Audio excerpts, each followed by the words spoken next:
And we welcome you back to the Steve Malzberg Show, ladies and gentlemen. A very, very provocative article in Slate.com by the author of a new book, Dog Whistle Politics, How Coded Racial Appeals Have Reinvented Racism and Wrecked the Middle Class. And joining us is the author of both the book and the article, Ian Haney-Lopez, professor of law at the University of California at Berkeley. Hello, Professor. Hi, how are you doing? Fine, fine. Thanks for joining us. I appreciate it. So, you talk about in the a couple of days removed from Martin Luther King's birthday, you talk about how he dreamed of a world where race doesn't divide us, as opposed to not one where we pretend it doesn't exist. And you also come to the conclusion that conservatives have hijacked color blindness. What are you talking about exactly? You know, I think a wonderful way we can talk about this is, I think a wonderful way we can talk about this is Sarah Palin and what she tweeted on Martin Luther King Day. She tweeted both Martin Luther King's statement that we should appreciate each other for the content of our character rather than the color of our skin, and also a blast criticizing President Obama for race baiting. So let's start with this idea that we should look to each other's character rather than skin color. That's the colorblind ideal in the sort of Dr. King version. And what it said is, don't see people primarily in terms of race. See people as humans. Realize our human connection. Right. Content of character, not the color of skin. Right. But what conservatives have done with it is they flipped it around and they said, you should never see race at all. You should never acknowledge race at all. Don't talk about race. And that's not what King was saying. No, I don't think that's, I don't think when you say conservatives are saying, I think you're generalizing, and I think you're dead wrong. I talk about race all the time, but I usually talk about it in answer to, in a rebuttal to how the left is obsessed with race. Everything is race. If you criticize Obama, if you don't like Obama, if you disagree with Obama, it's because you don't like a black man in the White House, or you can't stand one in the White House. I guess the media and the liberals have forgotten about Bill Clinton. He was impeached, for crying out loud. He was white, last I looked. So, I mean, it's a leftist obsession.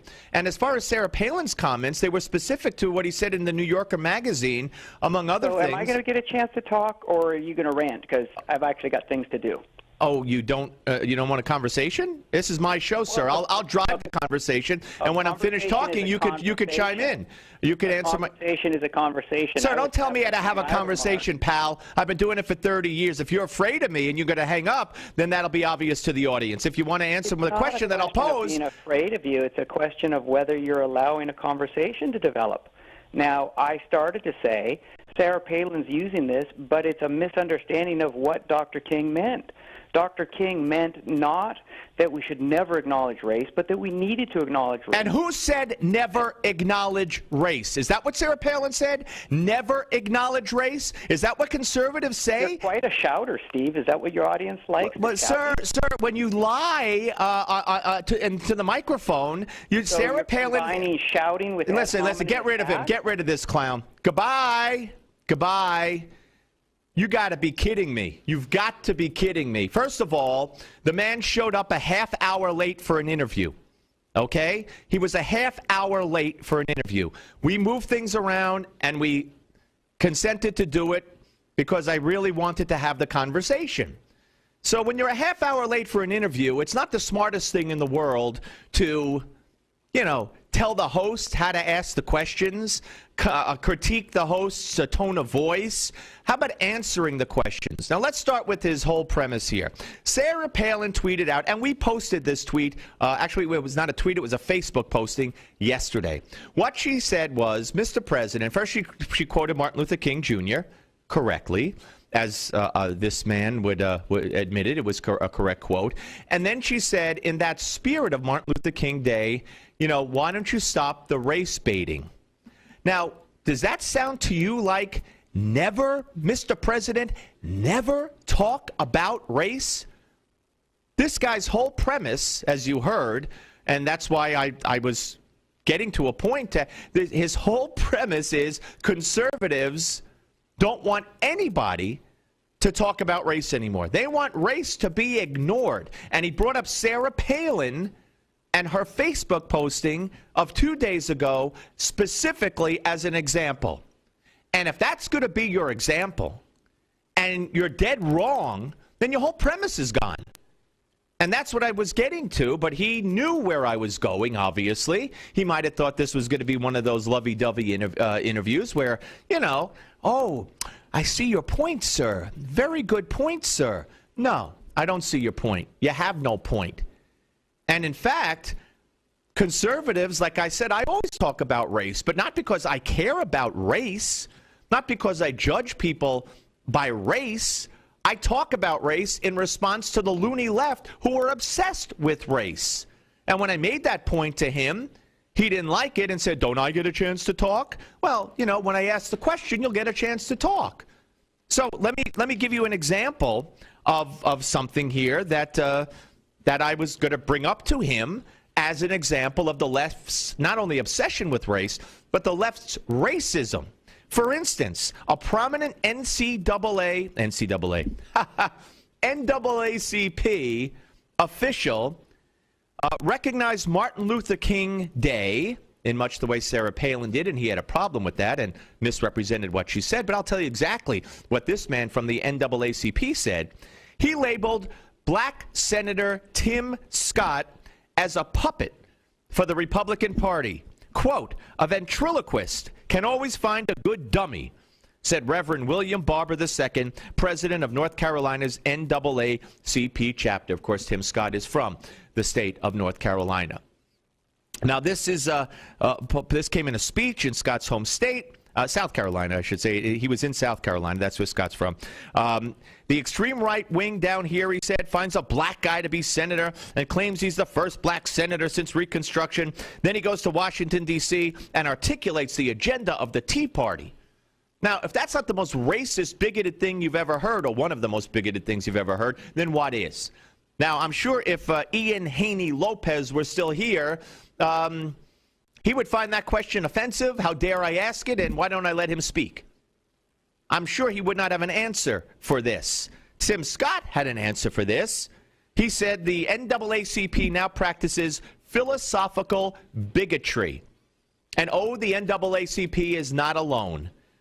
Do I need to bring up the cartoons of Condoleezza Rice during her confirmation hearings for Secretary of State? Aunt Jemima, Stephen Fetchit, Clarence Thomas, what they say about him, throwing Oreo cookies at Michael Steele.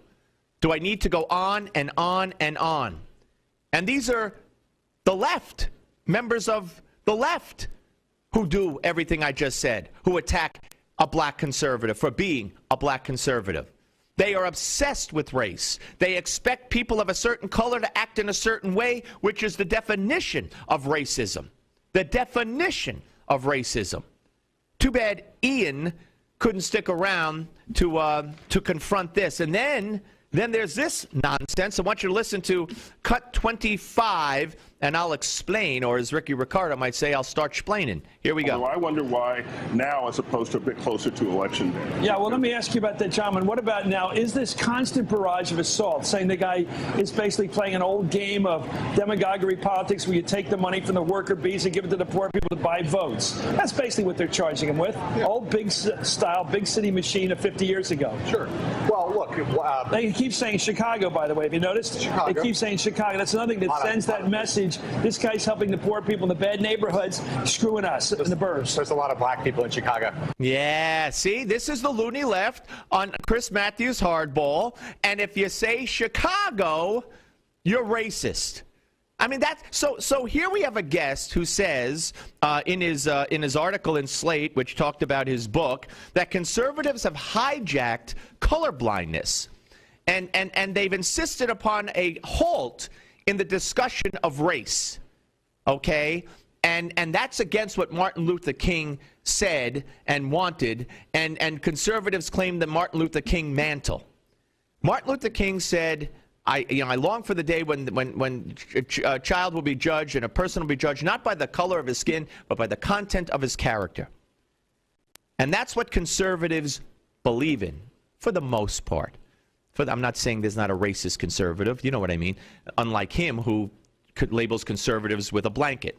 And unlike these bigots at the NAACP and others who label blacks with a blanket.